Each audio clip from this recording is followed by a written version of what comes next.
this could be us. So back to what I was saying. Could be us.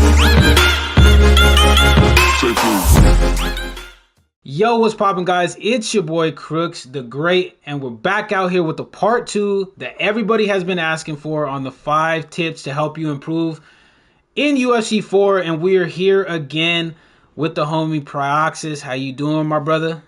Yo, I'm good, man. How you doing, my guy? Oh, my guy, we're doing good, bro. Hey, a lot of people have been requesting this part 2, man. So, we got to give the people what they want. And we're actually going to be using a matchup that you guys are going to see on Saturday, which we're going to be using Islam and Bobby Green. So let's go ahead and jump into the fight here. If you would select your blue trunks. I don't even know why they have Bobby Green with blue trunks in here, because he don't wear those in real life. But we ain't gonna say that. We didn't get Charles Oliveira, blonde hair Charles Oliveira either. So I guess we can't really complain. But the first thing we're going to be talking about in the part 2 of the video is we're going to be talking about understanding all aspects of the game.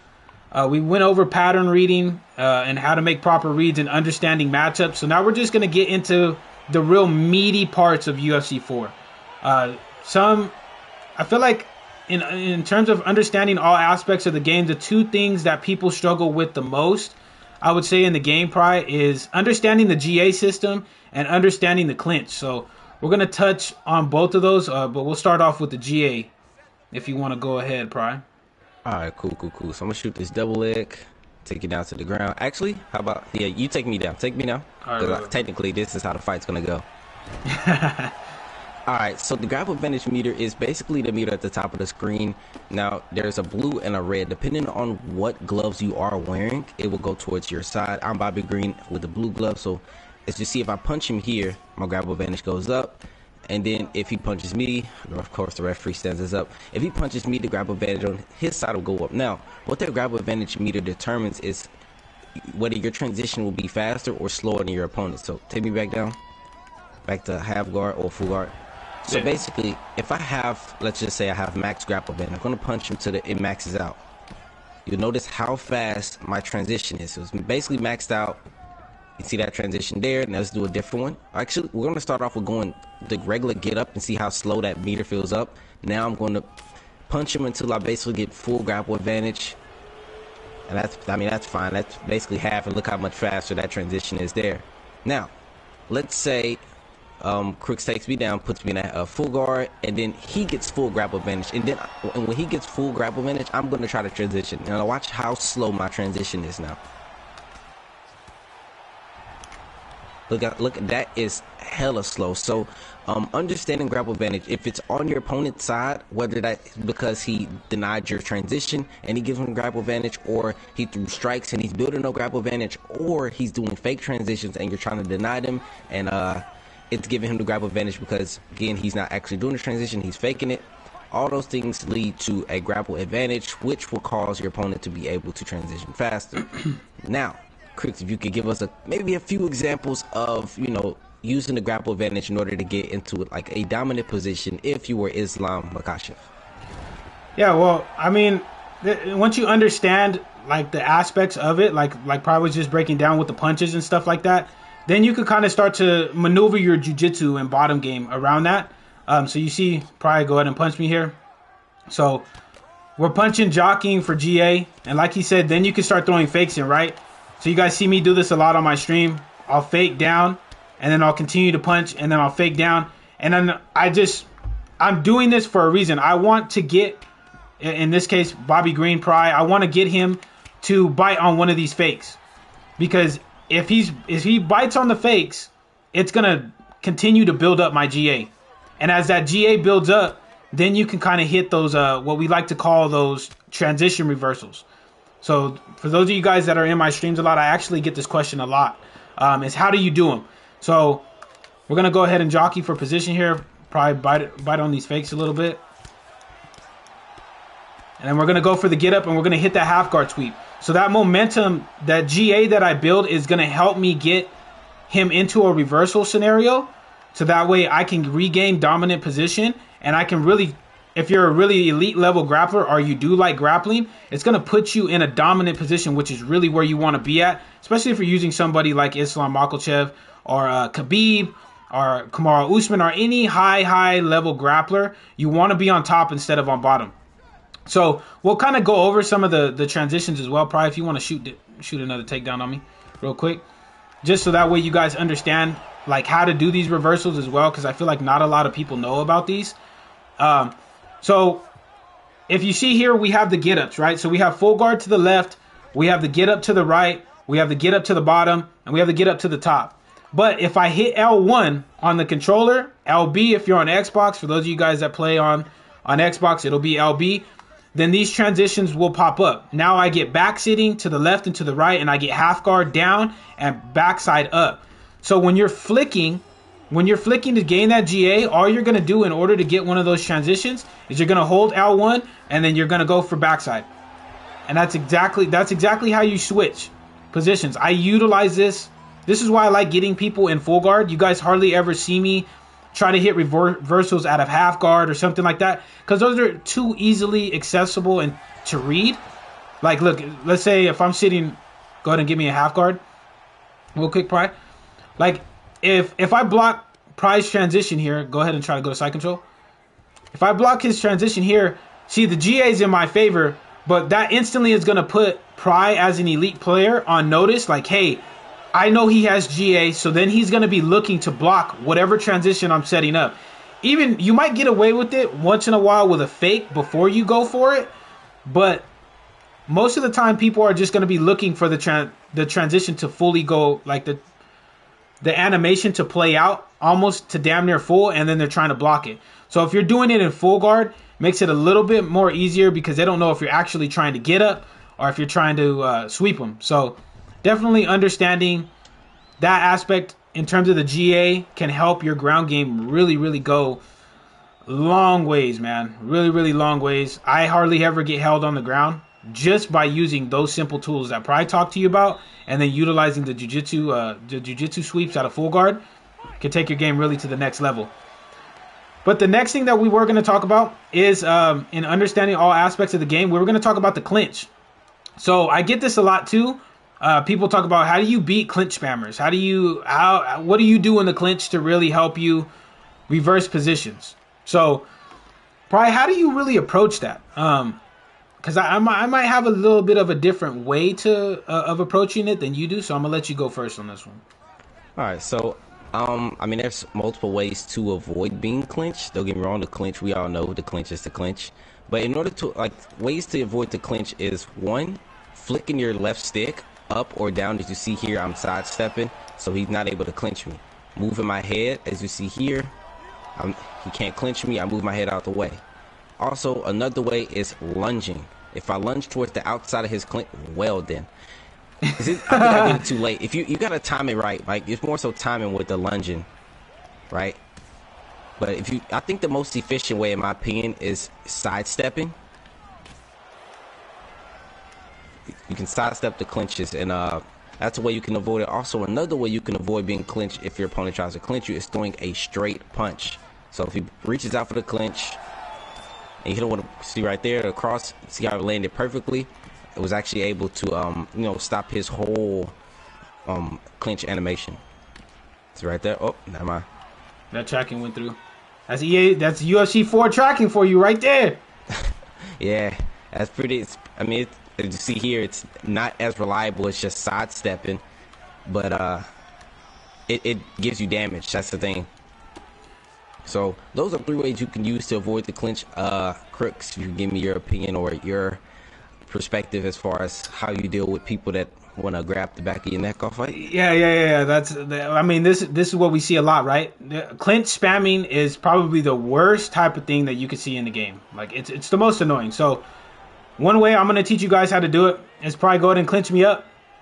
If they clinch you and they're just trying to move you, go ahead and try to just move me around, Pry. You can back out of it, but go ahead and clinch me up again. If you just stand still and they're not kneeing you, you can reverse the position into your favor and get them into a plum clinch like this by just hitting R1 and triangle. Like, probably go ahead and clinch me up again. Boom, we're just standing there. I hit R1, triangle. Oh, he hit R1 and triangle. But I hit R1 and triangle, and bam. Now I'm in a good position. Now I can push him around, push him up to the fence. whether you want to grapple offensively or you can let go, hit some body strikes, force them to get off of the cage themselves.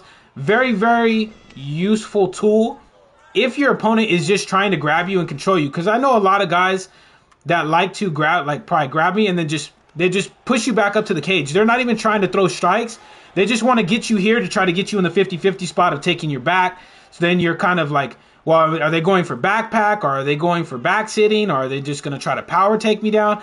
A lot of guys just like to do that.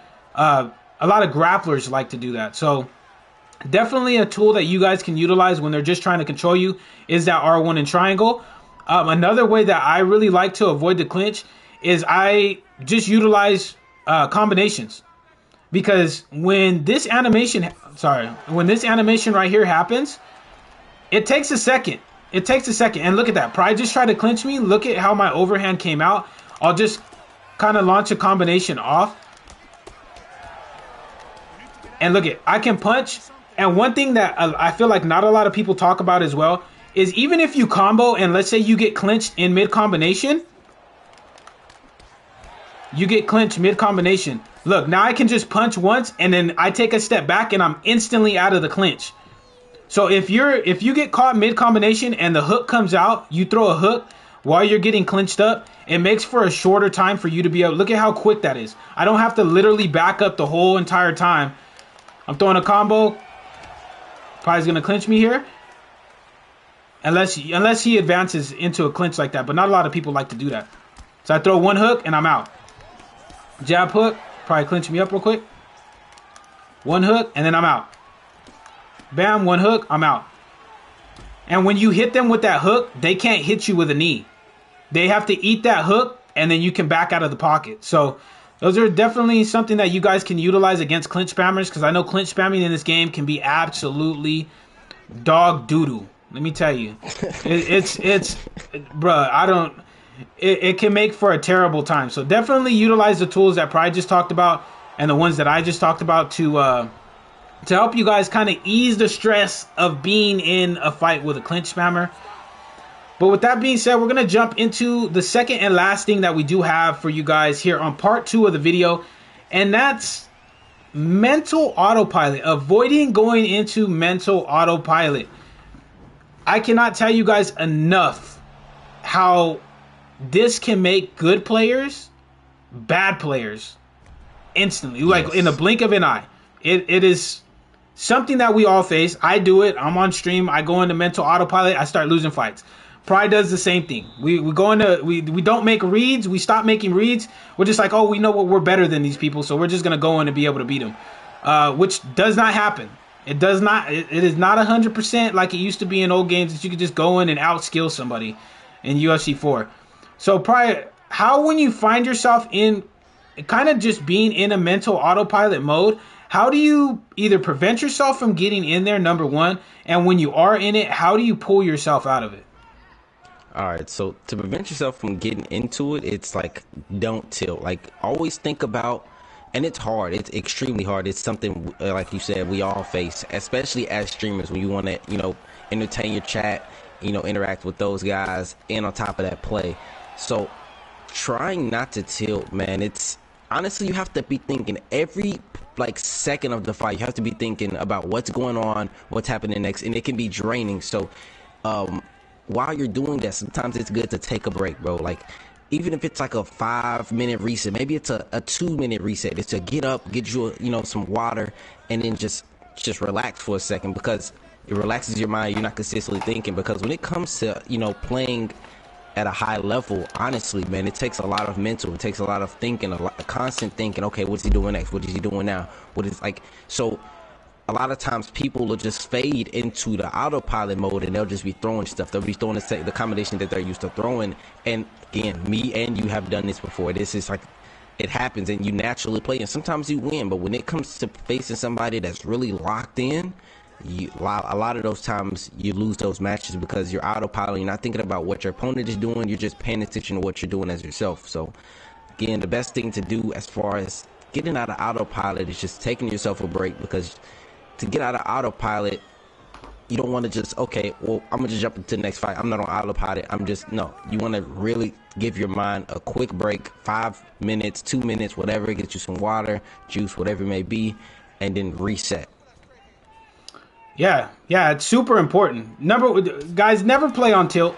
Never play on tilt. If you are getting frustrated at the game, get the hell off. Get off. Nobody is forcing you to play this game. Like, nobody. It's not worth getting upset, because then that's when you start throwing your controller and all that stuff. And we've seen enough of that. We see enough of those kind of videos on YouTube. You know what I mean? Of people throwing their controllers. So don't play on tilt. Another thing that can help you avoid getting into mental autopilot is just sticking to the second tip that we have for you guys on the first video, which was pattern reading, or proper reads and then pattern reading. If you stick to paying attention to what your opponent is doing, then you're not going to go into autopilot, because your mind is working like, hey, you know what? I'm looking for things. And if your mind is looking for things, then it can't just be like, oh, well, I can outskill this person. Like, you're using your mind. You're keeping your mind involved in the fight. And then as you're doing that against elite players, that makes for you having not an easier time, but a better chance of winning. And it's really, really super important that you start to learn that as an up-and-coming player, because when you start fighting elite players, that's when you're going to need to be engaged all fight long. Whether you're fighting in ranked championships against myself, Pryoxis, GOAT, Romero, you need to be locked in. You cannot be on autopilot against any of those guys that I just named. Like, you can't. You're not going to win going on autopilot. There is very few to next to no people that can do that. That can be on autopilot and just beat somebody like that. So that's one thing. Number two, the second thing I would say, and when you are to prevent yourself from getting in autopilot, is be careful when you're listening to music, when you're playing. Because I know a lot of people, you know, there's Spotify on the PlayStation 5. There's Spotify, I believe, on Xbox too, right, Pry? Mm-hmm. Yeah. I believe so. Yeah. I think Spotify's on Xbox. Or, you know, you pop your AirPods in and you're just playing. You're listening. You're more focused on music than you are the game. And that happens to me a lot on stream. I'll focus on what I'm listening to and just kind of getting in the vibe. And then I shift to autopilot mode. And then before I know it, I've lost 3 fights in a row and I'm wondering what the hell is going on. And then I'm trying to lock in being tilted, and that just doesn't work. So just be careful, you know, with what you're doing in terms of like providing outside distractions if you're trying to rank up in your division points and as you're trying to advance being a good player in this game. Because if you're just shifting into autopilot mode every single time you're putting on music, then you're not going to advance. You're gonna win some fights, you're gonna lose some fights, but most of the time you're probably gonna lose a lot more fights than you're gonna win at the beginning. So that's something that you can do to prevent yourself from going into autopilot. And the last thing that I have to help prevent you guys from going into mental autopilot is just respect your opponent. Respect everybody that you get in there with even the spammers. You have to respect the fact that they're going to spam the crap out of you. Like, they are. And you need to be able to make adjustments with that. You need to try to rack your brain as much as frustrating as it is that somebody no skills you with knees and elbows. You have to be able to beat those guys. So you have to respect the fact that people are going to fight you, whether it be they fight you legit, they're high level players, or they're spammers. Just respect everybody that you get in there with. Everybody. It prevents you from going into autopilot. It's going to shift your mind into, okay, I need to make proper reads. I need to understand the matchup, the people that I'm using, the fighters that we're using. I need to be able to try to find that pattern and read it out. And then, okay, now that I've made the reads, what do I need to do? Do I need to grapple? Do I want to keep it on the feet? Do I want to clinch him up, try to take him down? And then, you know, it just prevents you from getting in that mental autopilot. So those are definitely some things that I would utilize. And the ones that Pry was talking about as well. You know, you want to try to do everything you can to prevent yourself from being complacent, because complacency is going to be the death of talent and skill every single time. So with that being said, I don't believe we have anything else to really cover in the video. I got one more thing for the people, and this is a small tip, but this could also go a long ways. Yeah. For the people that made it, you know, that watched the whole video, 1, highly appreciate it. 2, the tip is this, and honestly, for some people, this could be great, groundbreaking, and this is something I even do. I mean, has nothing to do with UFC. This is what I do in League of Legends, and it's changed my viewpoint. It's not focusing on your own character. I'm not sure if Crix does it or not, but why are we looking at our own character? Your what is it called? The outside, the peripheral. Your peripheral should see your character. Your main focus should be focused on your opponent, just like in real life. If I'm fighting this guy, right? If Islam, I'm Bobby Green and I'm fighting Islam Makhachev, right? Why would I be focused on myself? I need to be looking at my opponent and his moves. I can see myself out the corner of my eye, but a lot of times that split second can change, you know, you being able to avoid a strike, or you being able to get out the way, or even landing a counter against, you know, opponent where you're just looking at yourself.